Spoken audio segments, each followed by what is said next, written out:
Hey everybody, and welcome back to the finale of RHEM 3. I'm excited right now because we've got only one green crystal left to find, and hopefully we'll find it here under this ladder hatch thing and whatever this is. We haven't even seen anything down here yet, so we have no idea what we're getting into.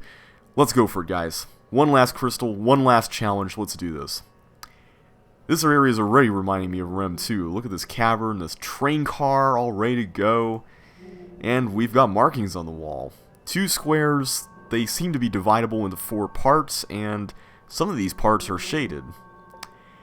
Now, you might remember that way back in the library, we picked up a book. It's the only book that we haven't used yet. I forgot to mention it in my list of things we haven't really done yet in the last video.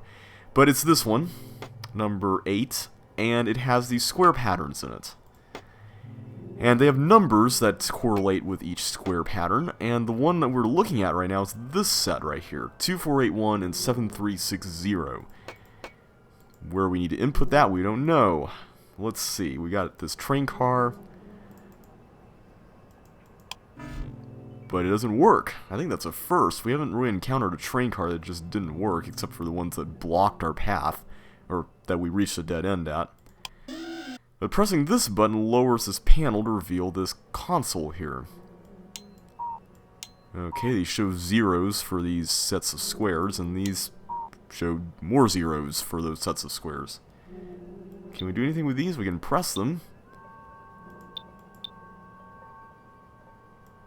Okay, well now, when I press the red button, it shows numbers now. These ones that I pressed to turn black are labeled 1, and these ones that are white are labeled 2 and 0 respectively. But why is this one different than this one? Well, I pressed this one twice, whereas I didn't press this one at all. So, let's try it out a little more.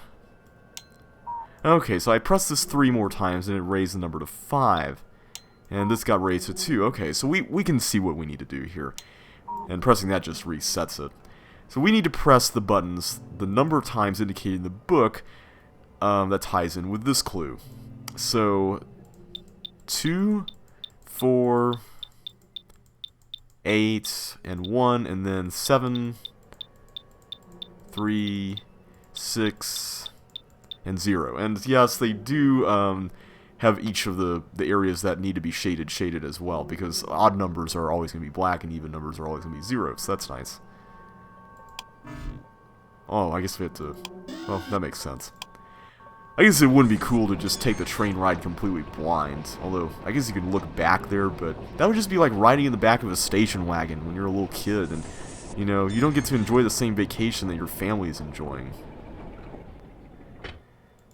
Well, we got an area here, but I actually want to look at more of what this place has to offer first before we do that. So, let's just ride around a little bit more. We just did a whole semicircle there, so... Okay, there's another stop here with just a quarter circle taken. So that means that when we go back around, presumably we'll end up back at the start. So what do we have here? We got some very ornate gates. That's cool. We got a box that's connected to a greenish pipe and one that's connected to an orangey pipe.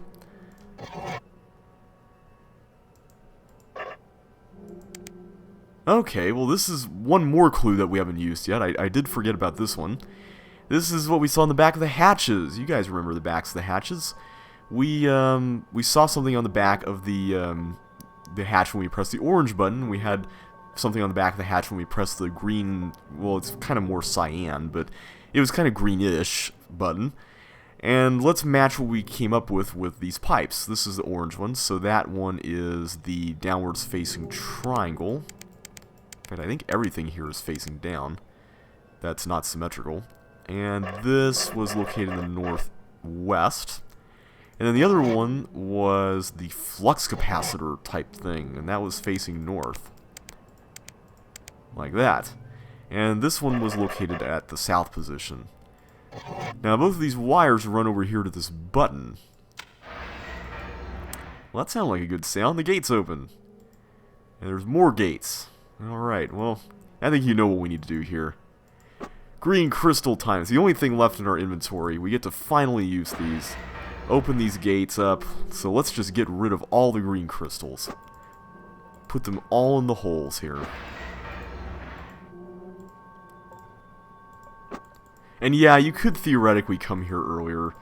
I chose not to just because it avoided some more back and forthing, but at least, you know, if you did come here earlier, you can see where you need to put the crystals. And this is the last gate. We can see our ultimate goal, this tower here, so that's nice.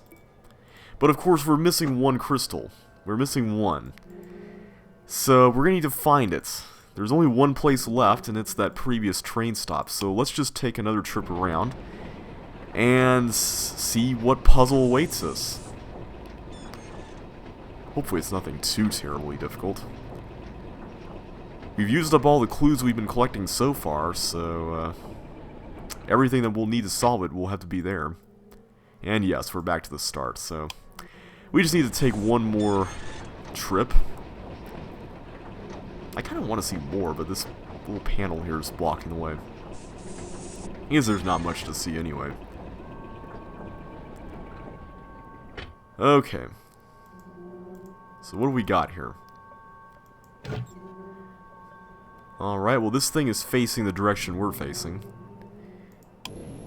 And we can rotate this outer circle, but we can't seem to do anything with the inner one.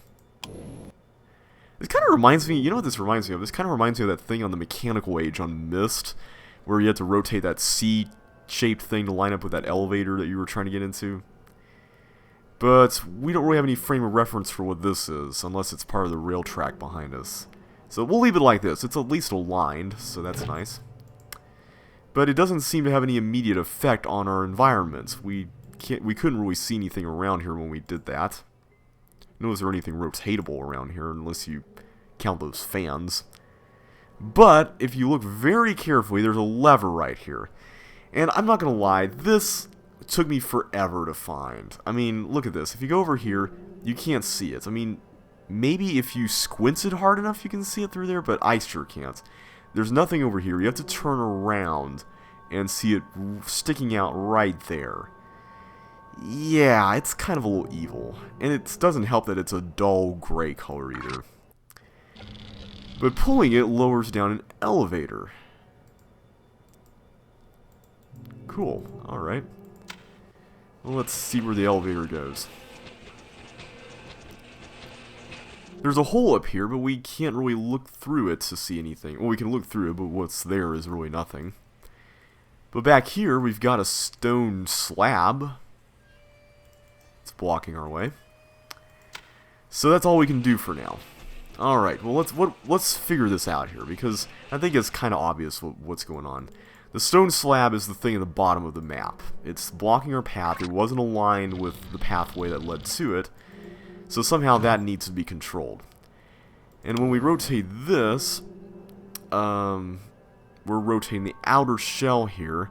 And we don't really know what that is yet. But let's lower the elevator here and see if that's it or it's the area outside of it. It looks like it's the area outside of it because we can walk through here. Which makes sense since the bottom part of the inner shell was still open. Well, now we can see something there, but we can't get to it. We can just get to this button, though. Of course, we can't see anything through here since the outer shell rotated. Well, that did something. Oh, and there's a ring here. I didn't see this before. But that does nothing. Well, that caused something to open. It kind of sounded like the gate opening from the other side. Or those doors opening in the upper floor of the apartment building. So the only thing left is the stone slab. So let's rotate it again, so we can get over there.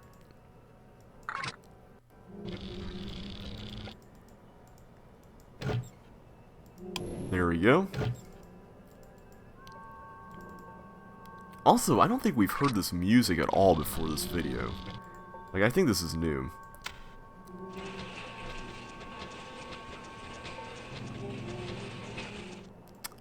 Alright, so what mysteries lie beyond this? I feel like I'm entering a tomb.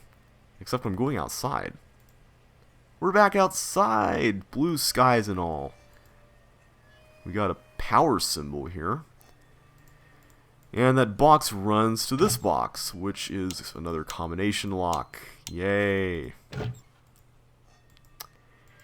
And there is an activation button that turns on what looks to be the ring inside the elevator. Well, we've got the elevator right here, so let's check it out.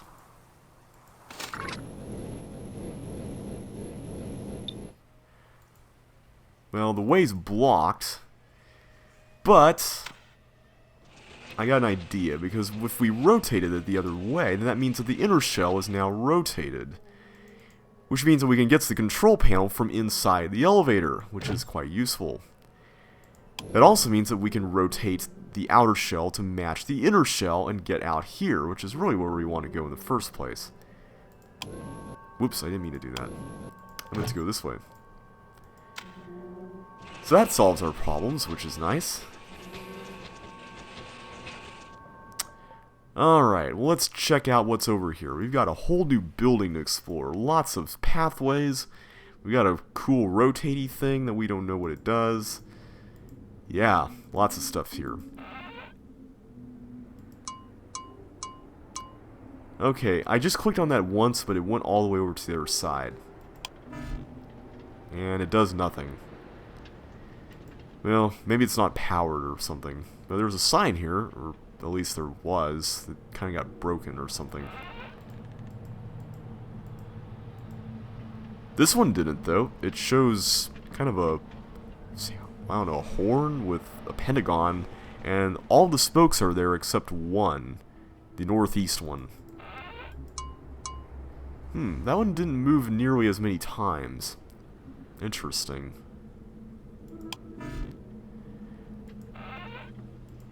So the fourth one moved 2 times, or excuse me, the first one moved 4 times, and this second one only moved twice.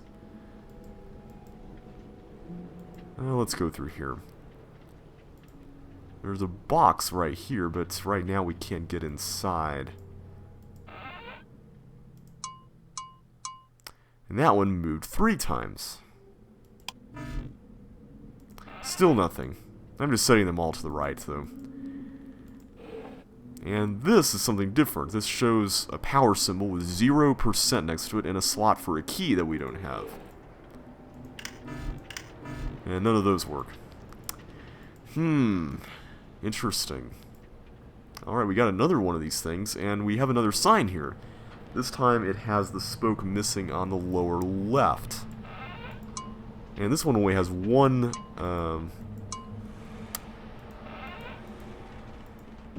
slot over.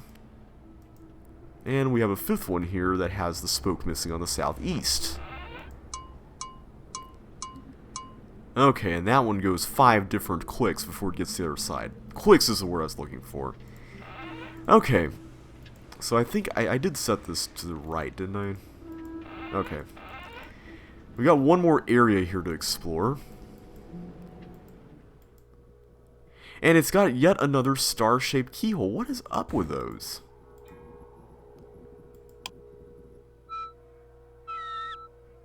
Well, somebody was here listening to some bird sounds and drinking some tea. Nice.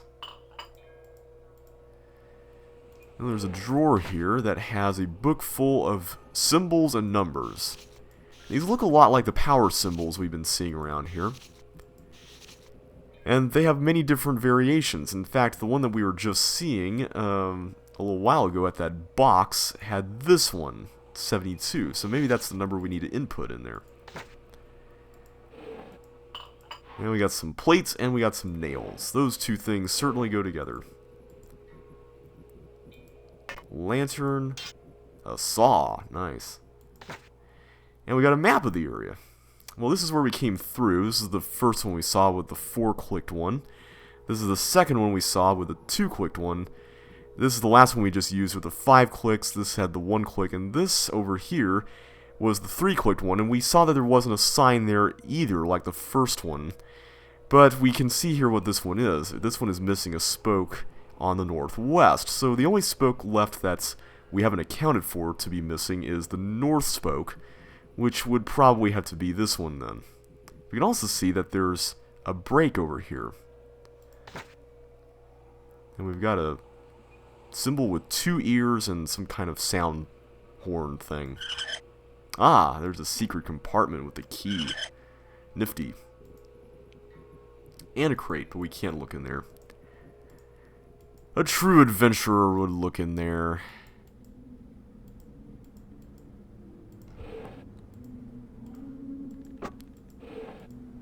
Does that do anything? No. Okay, so we have to get the power up. Alright, well I think our task here is clear. We need to get over back to the power box and input that 72. Thankfully, the method we need to use to get there is a lot simpler than what we used to get to here in the first place. All we have to do is just use this control box, do this thing, move up, and then we can just use the ring again.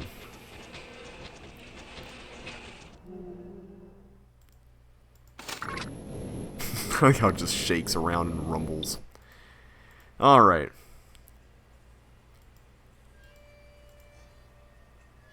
Ah, this music.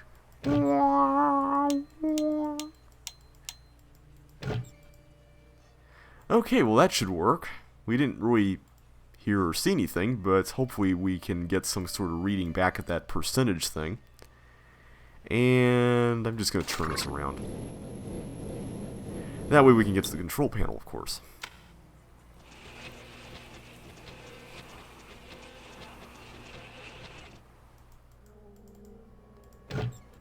There we go. Alright. Okay.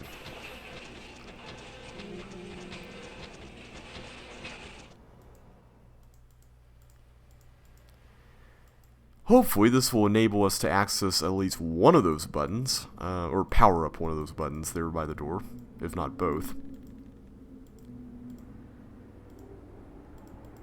Alright, and we're at 100% now. That is good news. That still doesn't work, but this does. And here we can see these wedges that are divided into various parts, which would appear to correlate with the number of clicks that we heard on each of the different boxes. And we can even see that these pentagons here can be set to whatever spoke is missing. So let's go ahead and go through. This is the one with only one click, so that was this one with the lower left missing. The 2-click one had the upper right missing. 3 clicks was the one we saw on the map, which is this, the upper left. And 4 clicks is the one that the only one we haven't accounted for, really, which is north. And then the 5th one was lower right. Voila! We can go inside. And we've got a bunch of these control panels here with the various symbols above them. And they all feed into this. Let's go through these one at a time. There's also a couple of box cabinet type things here with some more of those power symbols. 2 completely different ones though. Okay, so let's see what we're dealing with.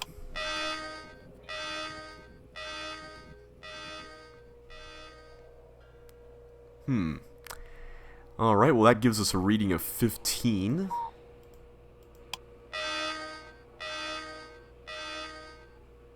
And this gives us a different reading of 12. Interesting. And this gives us 9. They seem to be getting smaller as we're going on here. Well, maybe not. This one gave us 14. And let's see, the final one just gave us 5. Okay. Well, that was certainly interesting. So what happens when we do this?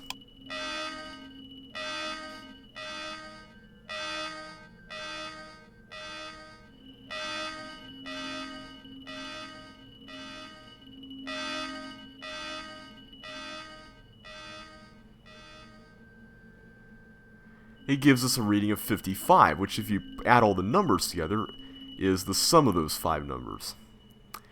So I think you can kind of see what we need to do here. We need to make sure that we come up with a number that matches whatever number corresponds with this. And also, we need to do that for this one as well. So we're going to need to do this on 2 separate runs. The question, though, is what happens if we change each of these? Because we can switch these to the left side, and there's two different types of bells here. So presumably those would provide two different values depending on what setting you use. So I'm going to just set them all to the left, back to the way they used to be.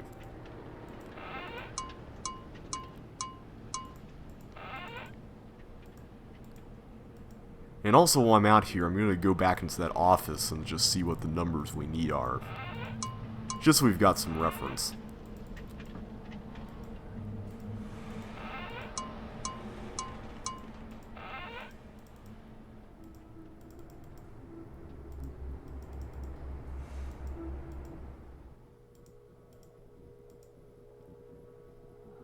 That was here, right? Yeah, here we go. Okay, here we go. 70 was the one that was on the left, and 71 was the one on the right. Or, excuse me, it was 71 that was the one on the left, and 70 was on the right. Okay. Well, now that we've switched all the panels back to the left side, let's see what values we get when we go back in and test this out.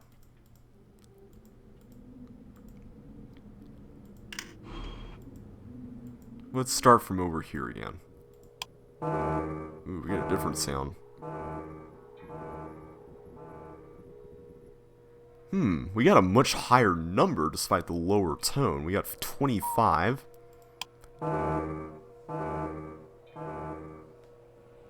We've got 21. We've got 16.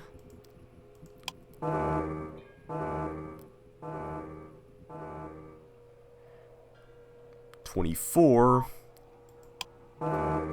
and 9. Alright. And of course, if we were to do this again, we would just get the sum total of all that.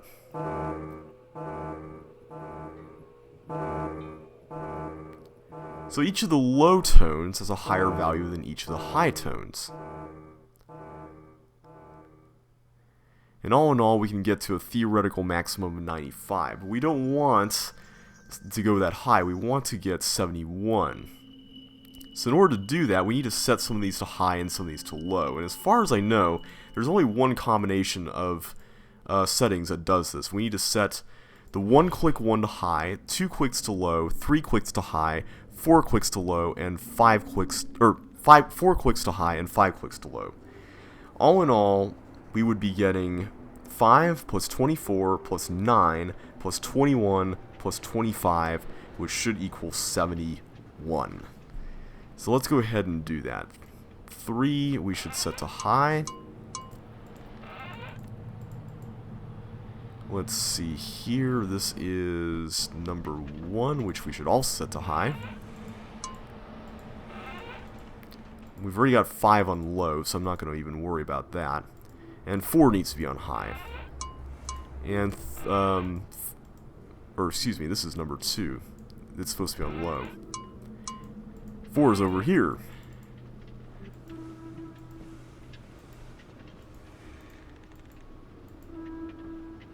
Come on, game. Come on. Come on, virtual machine. I know you can do it. There you go. Alright. So that should be the combination we need.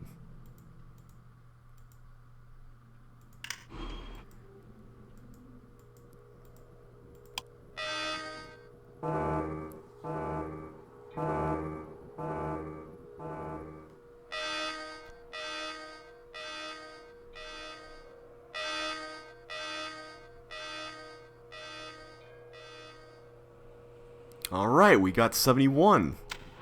And in here we get a key. Well, that's nice, but what good does that do us? Well, there was a box over here that took a key.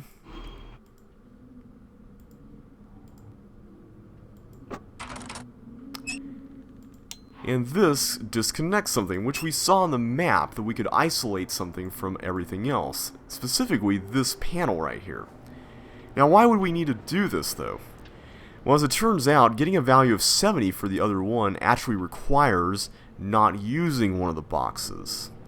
Yeah, it's pretty devious, but you do need to isolate box 3 and just use 1, 2, 4, and 5. And as it turns out, you need to actually use the reverse settings for everything else. So I'm just going to set everything else to the opposite of what we've been using. So that means that 5 goes back to high. And let's see, we've got 2 and 4 over here. 2 goes to high, and 4 goes to low. Which should add up to 70. We're looking at 24. Wait. Did I get the initial thing wrong? I may have gotten the initial, when I gave you those numbers for the initial ones, I think I may have been reading my notes incorrectly. Let's see, for this one we've got 24. Oh wait, no, I'm consulting, yeah, my, I wrote down, because I was writing down the number of lines on each of the, like, positions on each of the dials, like, I wrote down, like, 1 above everything, so, yeah, we're going with 24, plus, let's see, 12, plus, 25, plus 9, which should equal 71, or, excuse me, 70. My brain's not in this today. And sadly, my notes were taken, like, a long time ago. So I'm trying to decipher, like, the notes of 1-year-old me. But we got 70, so that's what counts. And we got the crystal! Yay! We are done with that puzzle. That was pretty fun, actually. It was a nice final puzzle that managed to isolate itself from everything else, so you didn't actually have to pull anything else from any other clues you've been collecting. Pretty cool, I think. But we are now done here. We need to go back down to where we came from, which I think means that we need to... wait. Yeah. Okay. We need to do this, and I think we need to rotate this.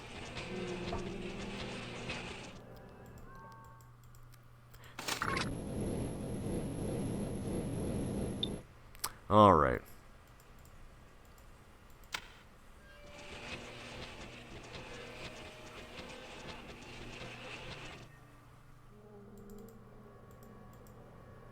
I don't think I actually needed to use the control panel, did I? I think I could have just pulled the ring and gone down. Yeah, I think I could have. Oh well. Okay, so we just got one last crystal to put in, and we should be home free. This is it, guys. This is what we've been waiting for. We've been waiting to see what lies beyond this. Beyond the goal. The secret tower. And an elevator is right here waiting for us. Wow, that's pretty nice. Well, the only button is the one that's pointing up, so let's go up.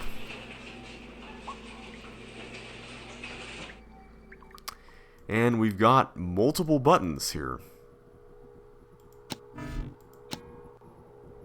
Hey there. Hello. My name is Meniandus. Hey, Meniandus. You solved your task and found access to the black crystal. Keep the crystal with you. It will be extremely useful to you later in your travels through RHEM. Have a safe trip home and see you soon. Alright, so we got the black crystal. Awesome. Cool deal. You may leave RHEM now. Have a safe trip home and see you soon. Thanks, buddy. Well, we're all done here. Or are we? Wait a minute. I just saw something up there. I saw that little thing there behind the crystal. Yeah. What's this? Well, we can press some buttons here. But actually, this corresponds with that grid puzzle, because if you divided that grid that we saw the clues for into its various parts, we would get this or we would combine all of them through their various parts, we would get a 4x4 square. So let's press the buttons in the correct order. 1, 2, 3, and 4. Alright, that sounds like a good noise, and we just unlocked some new stuff here. Well, we know what to do here. These are what we need to use the triangle clues on. So let's go with red first. We got that, and then we need to use a correction, which is the 2 spokes at the bottom. And then we need to go with a third one, which is again 2 spokes at the bottom. Alright, yellow, we have 2 spokes at the bottom yet again. And then we have the correction, which is 1 spoke at the bottom right, and then we've got nothing.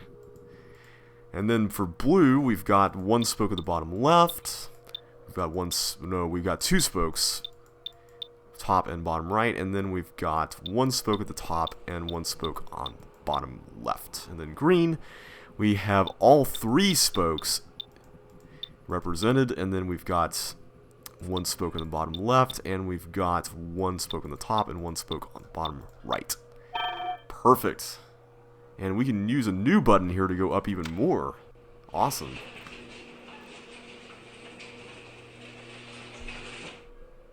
So what's up here?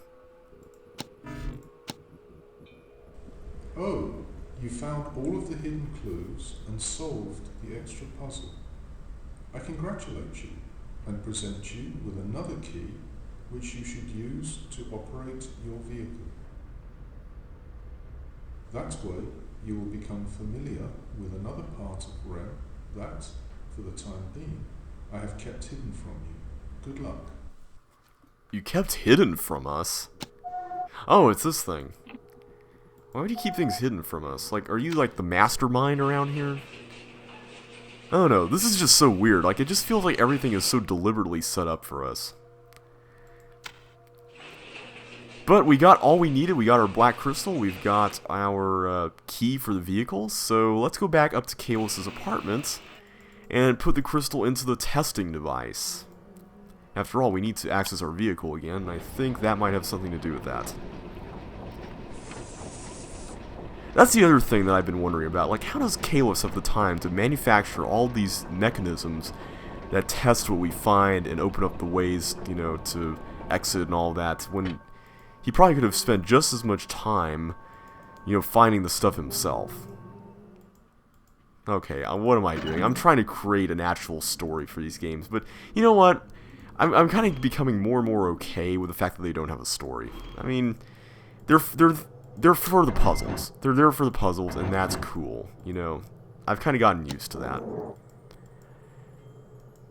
In fact, I think if they had a story, like if they tried, it probably wouldn't be a good idea.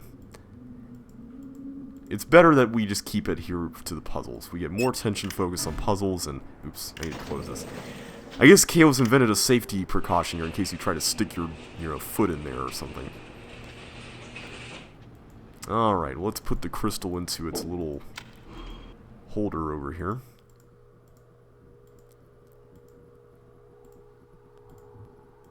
There you go. You have succeeded. You have found the black crystal.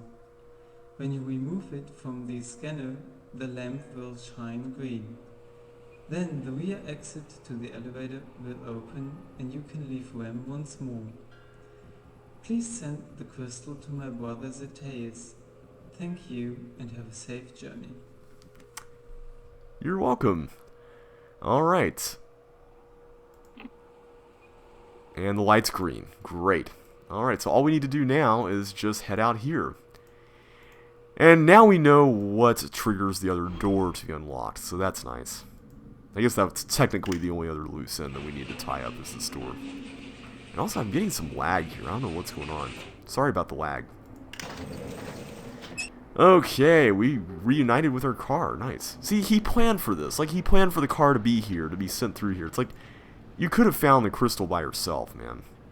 Oh, can't forget, I need to put this in here. There you go. So, while we're on our way out, my opinion of RHEM 3.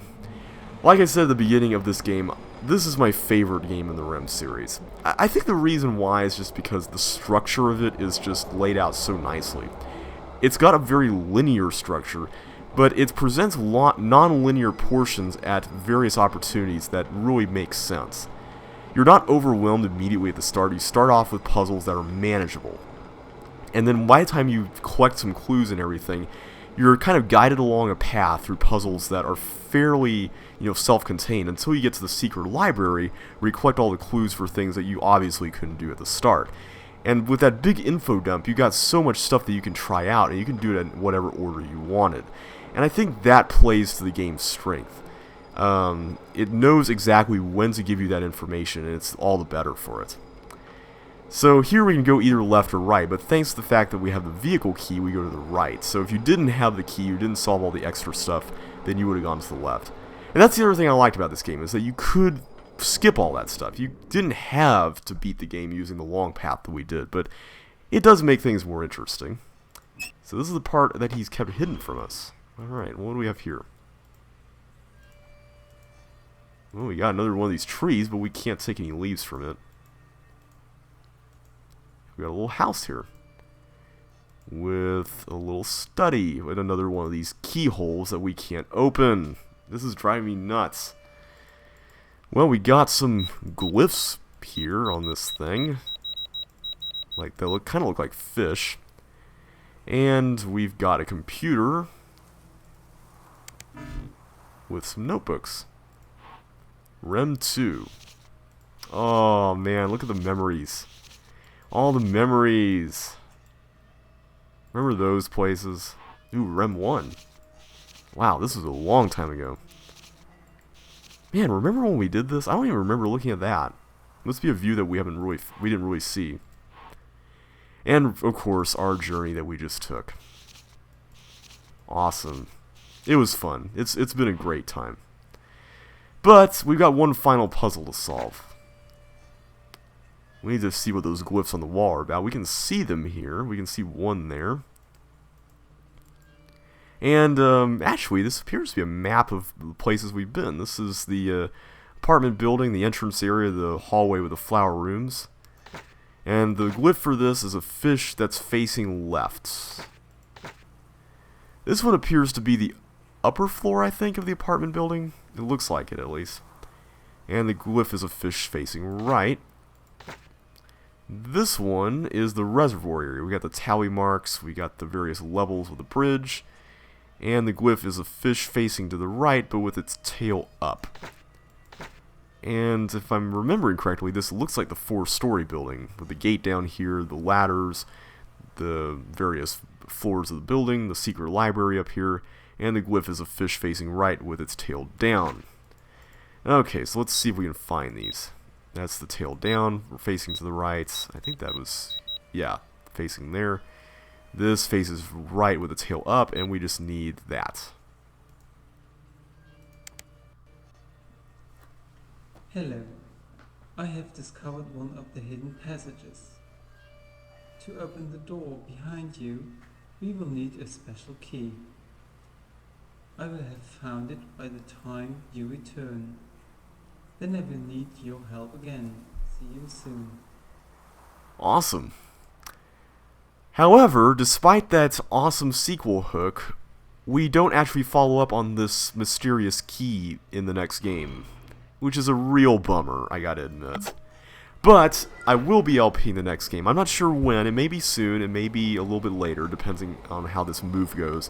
But it will happen eventually. Ooh, it looks like the frame rate is kind of a little bit better. And is that another train car? That's weird. Anyway, we are leaving RHEM. Thank you guys so much for watching. I really do appreciate all your comments, all the likes, everything. You guys have done so much to support this Let's Play, and I do appreciate it a lot. So thank you all for watching, and I will see you once again on the flip side in the next adventure. Hello again, my friend. I'm glad you returned safely from RHEM. Thank you for the black crystal you found and sent me. I'll contact you again when I have finished examining it. For the next journey to RHEM, I shall definitely need your help again. Until then, I wish you all the best. Your Z-Ties.